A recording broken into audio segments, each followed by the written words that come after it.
ছাত্ৰ ছাত্ৰীসকল আজি তোমালোকৰ পৰিৱেশ পাঠ্যপুথিৰ পাঠ নম্বৰ 1 আমাৰ পৰিৱেশ এই পাঠটো আলোচনা কৰিম তোমালোকে পাঠটো ধুনীয়াকৈ পঢ়িবা ইয়াতে বিভিন্ন ধৰণৰ গুৰুত্বপূৰ্ণ কথা দিছে যেনে আমাৰ পৰিৱেশ মানে কি পৰিৱেশৰ উপাদানসমূহ কি কি জৈৱিক উপাদান অজৈৱিক উপাদান ইত্যাদি বিভিন্ন ধৰণৰ গুৰুত্বপূৰ্ণ কথা ইয়াতে দিছে ইয়াতে চোৱা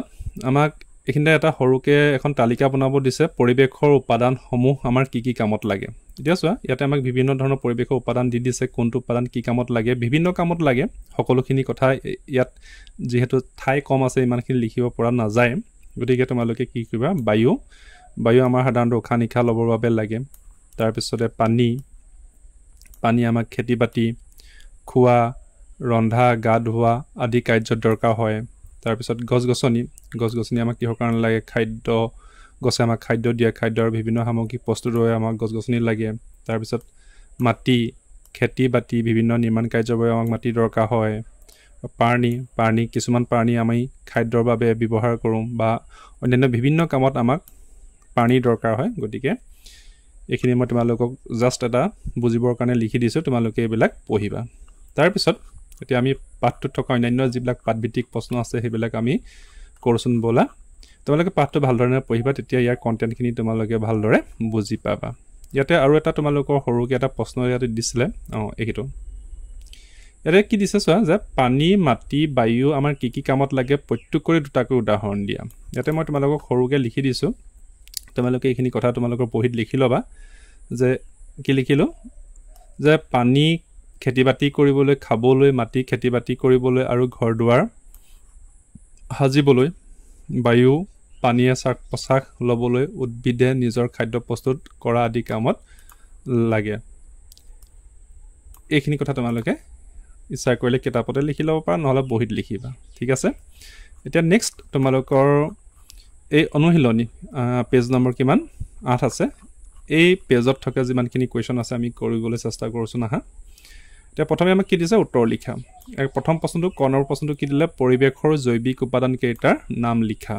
গতিকে এই প্ৰশ্নটোৰ উত্তৰ কি হ'ব তোমালোকে ধুনীয়াকৈ প্ৰশ্নটো তোমালোকৰ বহিত লিখিবা তাৰপিছত উত্তৰ লিখিবা যে পৰিৱেশৰ জৈৱিক উপাদান কেইটাৰ নাম হ'ল উদ্ভিদ প্ৰাণী চৰাই চিৰিকটি কীট পতংগ অনুজীৱ তিনে এটা চমু প্ৰশ্নৰ উত্তৰ কিন্তু খুব দৰকাৰী পৰীক্ষাত অহাৰ সম্ভাৱনা খুবেই বেছি তাৰপিছত নেক্সট পেঙ্গুইন চৰাই গাৰ গঠন কেনেকুৱা এই পাঠটো তোমালোকৰ পেঙ্গুইন চৰাইৰ বিষয়ে আছিলে গতিকে এই প্ৰশ্নটো উত্তৰ এই ধৰণে হ'ব উত্তৰ পেঙ্গুইন চৰাই গাটো ডিম্বাকৃতিৰ আৰু সৰু সৰু পাখিৰে আৱৰা তেওকা দুখন সৰু হোৱা বাবে ইহঁতে উৰিব নোৱাৰে কিন্তু হাতুৰিব আৰু খোজ কাঢ়িব পাৰে এইটো এটা খুব দৰকাৰী তাৰপিছত নেক্সট জলা অঞ্চল কাক বোলে এই প্ৰশ্নটোৰ উত্তৰ হ'ব এই ধৰণৰ তোমালোকে প্ৰশ্ন লিখিবা জলা অঞ্চল কাক বোলে তাৰপিছত উত্তৰটো কি যে সাধাৰণতে সাময়িকভাৱে বা স্থায়ীভাৱে জলমগ্ন হৈ থকা মাটিভাগী হ'ল জলা অঞ্চল নলখাগৰি ইকৰা তৰা দলঘাঁহ কলমৌ কচু ঢেকীয়া বিহলঙনি আদি জলা অঞ্চলত হোৱা উদ্ভিদ প্ৰাণী আৰু মাটি এই দুটা প্ৰধান উপাদানেৰে জলা অঞ্চলৰ পৰিৱেশ একেলগে লিখি ল'বা তাৰপিছত মই অকণমান ওপৰলৈ উঠাই দিম তোমালোকে পুনৰ পজ কৰি লিখিব পাৰিবা গঢ়ি উঠে জাষ্ট দুটা শব্দ আছিলে গঢ়ি উঠে গতিকে এই প্ৰশ্নটোৰ উত্তৰ হৈছে এই ধৰণৰ ওকে নেক্সট তাৰপিছত পৰিৱেশৰ অজৈৱিক উপাদানসমূহ কি কি পৰিৱেশৰ অজৈৱিক উপাদানসমূহ কি কি আমাক সুধিছে এইটো এটা খুব দৰকাৰী এইটো প্ৰশ্নৰ উত্তৰ হ'ব এইটো যে পৰিৱেশৰ অজৈৱিক উপাদান কেইটাৰ নাম হ'ল বায়ু পানী মাটি নৈ জান জুৰি পৰ্বত পাহাৰ সূৰ্যৰ পোহৰ সাগৰ মহাসাগৰ ইত্যাদি খুব এটা দৰকাৰী প্ৰশ্ন এইটো এটা আগতে সুধিলে আমাক জৈৱিক উপাদান এতিয়া আমাক অজৈৱিক উপাদান সুধিছে নেক্সট প্ৰশ্ন চাবলৈ যে মানৱ সৃষ্ট পৰিৱেশ বুলিলে কি বুজা এইটো উত্তৰ এই ধৰণৰ হ'ব যে মানৱ সৃষ্ট পৰিৱেশ বুলিলে কি বুজা 9 নম্বৰ যে উত্তৰ প্ৰাকৃতিক পৰিৱেশৰ উপাদান অৰ্থাৎ সম্পদসমূহ ব্যৱহাৰ কৰি ঘৰ দুৱাৰ ৰাস্তা ঘাট দলং উদ্যান অনুষ্ঠান প্ৰতিষ্ঠান বজাৰ সমাৰ কল কাৰখানা আদি মানুহে নিজৰ প্ৰয়োজন অনুসৰি নতুন কৌশল প্ৰয়োগৰ দ্বাৰা একেলগে লিখিবা তাৰ পিছত অলপ সামান্য মই পেজটো পলে উঠাই দিম পুনৰ পজ কৰি লিখিব পাৰিবা প্ৰয়োগৰ দ্বাৰা এতিয়া আমি একেলগে কৰিছো দু লাইন আছে নিৰ্মাণ কৰি যি কৃত্ৰিম পৰিৱেশৰ সৃষ্টি কৰে তাকে মানৱ সৃষ্ট পৰিৱেশ বোলে বস ইমানখিনি লিখিলে হৈ যাব বলাটি আমি নেক্সট প্ৰশ্ন কি আছে চাও প্ৰথম নম্বৰ মৰুভূমিত কি কি প্ৰাণী আৰু উদ্ভিদ আছে উদ্ভিদ পোৱা যায় এটাকৈ উদাহৰণ দিয়া এতিয়া মৰুভূমিত পোৱা আমি প্ৰাণী উদ্ভিদৰ কথা আমাক সুধিছে এই প্ৰশ্নটো তোমালোকে লিখিবা যে মৰুভূমিত কি কি প্ৰাণী আৰু উদ্ভিদ পোৱা যায় এটাকৈ উদাহৰণ দিয়া মই অলপ ওপৰলৈ উঠাই দিছো উত্তৰ মৰুভূমিত মিৰকাট নেউল জাতীয় এডেক্স হৰিণ জাতীয় সাইড ওয়াইন্ডাৰ এবিড হাপৰ প্ৰজাতি স্যান্ড ক্যাট মেকুৰী জাতীয় স্কৰ্পিয়ন বিচ্ছু ফেনেক ফক্স হিয়াল জাতীয় উট জেঠি মকৰা আদি প্ৰাণী পোৱা যায় ঠিক আছে ফাৰ্স্ট পাৰ্টটো হৈ গল কি কি প্ৰাণী পোৱা যায় আমাক সুধিছে নেক্সট আৰু উদ্ভিদ এখন পুনৰ তোমালোকে এই ধৰণে পজ কৰি লবা এইখিনতে আনহাতে মৰুভূমিত কেকটাছ তাল একেচিয়া খেজুৰ এলোভেৰা ডেজাৰ্ট ওইলো আদি উদ্ভিদ পোৱা যায় গতিকে মানখিনি লিখিলে প্ৰশ্নৰ উত্তৰ হৈ যাব তাৰ পিছত পৰিৱেশত পোহৰৰ ভূমিকা কি পৰিৱেশত পোহৰৰ ভূমিকা কি হে প্ৰশ্নৰ উত্তৰ এই ধৰণে হ'ব যে উত্তৰ পৰিৱেশত পোহৰৰ ভূমিকা অতি গুৰুত্বপূৰ্ণ পোহৰ পৰিৱেশৰ অজৈবিক উপাদান পোহৰৰ সহায়ত উদ্ভিদে হালুক সংলেক্ষণ প্ৰক্ৰিয়াৰ দ্বাৰা নিজৰ খাদ্য প্ৰস্তুত কৰে সূৰ্যৰ পোহৰক সৌৰ শক্তি হিচাপে একেলগে তোমালোকে লিখি লবা তাৰ পিছত অকমান মই পুনৰ ওপৰলৈ উঠাই দিছো তাৰ পিছত কয়লা খাৰুৱা তেলৰ বিকল্প ইন্ধন ৰূপে ব্যৱহাৰ কৰিব পাৰি পোহৰেৰে প্ৰাণী আৰু উদ্ভিদ জগতৰ জীৱন ধাৰণৰ প্ৰণালীৰ ওপৰতো মুখ্য ভূমিকা পালন কৰে এখিনি হল এই প্ৰশ্নটোৰ উত্তৰ তাৰ পিছত কি প্ৰশ্ন আছে আমি চাওঁচোন বলা তাৰ পিছত আমাক কি দিছে খালি ঠাই পূৰ কৰিব দিছে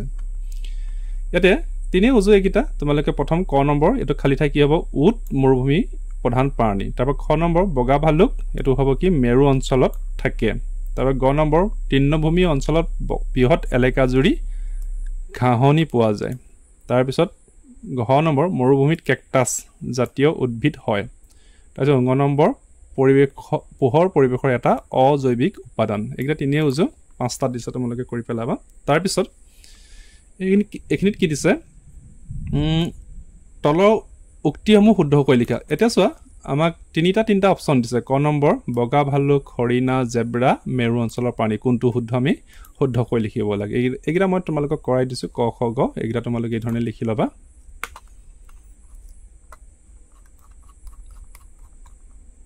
এটো যে বগা ভালুক হৰিণা জেব্ৰা মেৰু অঞ্চলৰ প্ৰাণী শুদ্ধটো কি বগা ভালুক মেৰু অঞ্চলৰ প্ৰাণী তাৰ পিছত খ নম্বৰ সিল বলগা হৰিণ ইয়াকৰ দীঘল আৰু শাখা প্ৰশাখাযুক্ত হিং থাকে কাৰ বলগা হৰিণ তেতিয়ালে শুদ্ধটো কি হ'ব বলগা হৰিণৰ দীঘল আৰু শাখা প্ৰশাখাযুক্ত হিং থাকে নেক্সট জিৰাফ সিংহ বাঘ এবিধ তৃণভোজী প্ৰাণী শুদ্ধটো কি জিৰাফ উত্তৰ জিৰাফ এবিধ তৃণভোজী প্ৰাণী বস এইকিটা এনেকৈ লিখিলে হৈ যাব তাৰ পিছত এতিয়া আহিলে সমুটকা চাৰিটা দিছে জলাভূমি অনুজীৱ প্ৰাণী বায়ু আমি এটা তাকে এই সমুটকাবিলাক কৰোঁ বলে এতিয়া জলাভূমিৰ সমুটকাটো আমি কৰোঁচোন আহা তোমালোকে এই ধৰণে লিখি ল'বা জলাভূমি সাধাৰণতে সাময়িকভাৱে বা স্থায়ীভাৱে জলমগ্ন হৈ থকা মাটি ভাগকে জলাভূমি বুলি কোৱা হয় পানী আৰু মাটি এই দুয়ো ধৰণৰ উপাদানেৰে জলাভূমি গঠিত এই দুয়োটা উপাদান থকা বাবে জলাভূমিত বিভিন্ন ধৰণৰ উদ্ভিদ প্ৰাণী আৰু অনুজীৱই বাস যেহেতু প্ৰশ্নটো একেটা পেজতে ডিসপ্লে হোৱা নাই উত্তৰটো গতিকে একেলগে তোমালোকে লিখিবা তাৰ পিছত মই অলপ এইফালে কৰি দিছো তোমালোকে পুনৰ এখিনতে পজ কৰি লবা ওকে তাৰপিছত লিখিবা কৰে তদুপৰি জলাভূমিৰ কাষৰীয়া অঞ্চলত বগলী হাৰগিলা বৰটুকুলা পানী কাউৰী মাছৰুকা আদি বিভিন্ন প্ৰজাতিৰ চৰাইও থাকে খাদ্যৰ বাবে জলাভূমিৰ প্ৰাণীবোৰে পৰস্পৰৰ ওপৰত নিৰ্ভৰ কৰে এইখিনি লিখি দিবা এইটো প্ৰশ্ন উত্তৰ চমুটুকা হৈ যাব তাৰপিছত নেক্সট কি আছিলে অনুজীৱ নেক্সটটো আমাৰ দিছে অনুজীৱ এইটো আমি কৰোছো না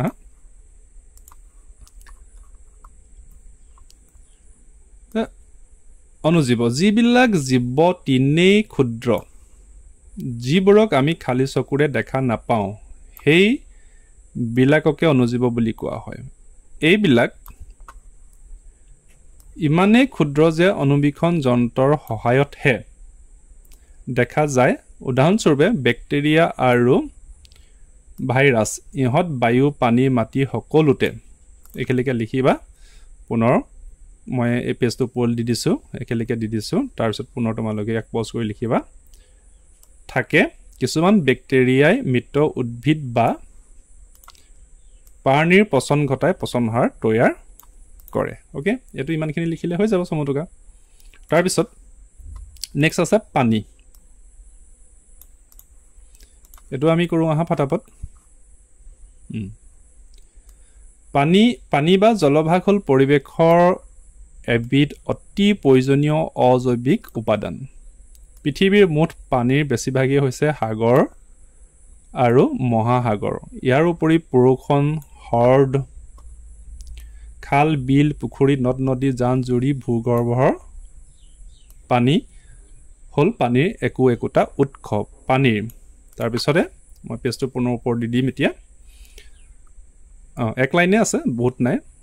পুনৰ তোমালোকে লিখিবা অবিহনে কোনো জীৱই জীয়াই থাকিব নোৱাৰে বস ইমানখিনি কথা লিখিলে হৈ যাব কাৰণ সমুটকা খুব বেছি বেছি তোমালোকৰ 3-4 নম্বৰ কাৰণে আহিব পৰীক্ষাত তাৰপিছত নেক্সট বায়ু এটো আমি কৰোছো না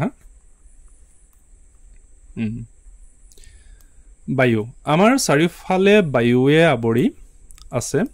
বায়ু থকাৰ বাবে আমাৰ পৃথিৱীখন উদ্ভিদ প্ৰাণী আৰু মানুহৰ বসবাসৰ উপযোগী হৈছে হেহে বায়ু হল পৰিবেশৰ এটা গুৰুত্বপূৰ্ণ উপাদান বায়ু কেইবাবিধো গেছৰ সমষ্টি বায়ুত নাইট্ৰজেন অক্সিজেন কাৰ্বন একেলগে তোমালোকে লিখিবা এখিনি লিখি মই পেজটো পুনৰ ওপৰলে নিদিম এতিয়া তাৰ পিছত তোমালোকে পুনৰ এডখ লিখিব পাৰিবা ডাইঅক্সাইড থকাৰ উপৰি জলীয় বাষ্প আৰু আন গেছও বিভিন্ন পৰিমাণত থাকে ওকে এটো হৈ গল আমাৰ এতিয়া আৰু কিবা আছে নেকি এতিয়া সমুটক আমাৰ হৈ গৈছে লাষ্ট এটা প্ৰাকৃতিক দৃশ্যৰ ছবি আঁকা দিছে 5 নম্বৰ প্ৰশ্নটো তোমালোকে এখিনি তোমালোকে নিজেই কৰিবা গটিকে